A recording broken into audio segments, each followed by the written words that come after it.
சமீபத்தில் சென்னையில் நடந்த ரெட்ரோ திரைப்படத்தின் இசை மற்றும் ட்ரெய்லர் வெளியீட்டு விழாவில் சூர்யாவின் அப்பாவும் நடிகருமான சிவகுமார் சிறப்பு விருந்தினராக கலந்துகிட்டு இருக்காரு.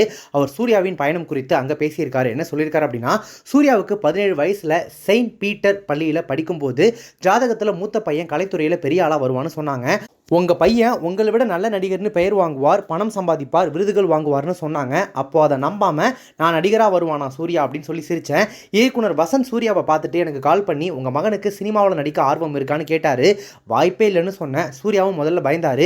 22 வயசு வரைக்கும் சூர்யா என்னோட ஷூட்டிங் வந்து பார்த்தது கூட கிடையாது.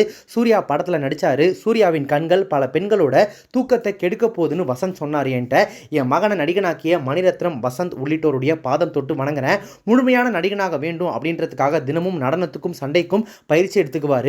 4 மணி நேரம் ஜீன்ஸ் அணிந்து கொண்டு நடன பயிற்சி செய்வார். பீச்சில் சண்டை மாஸ்டர்களோட மணிக்கணக்காக பயிற்சி எடுத்துக்கொண்டார். இதெல்லாம் தாண்டி படத்துக்காக தன்னுடைய உடம்பை தானே போட்டு பயங்கரமாக வருத்திக்கிட்டு 6 பேக் வச்சார்.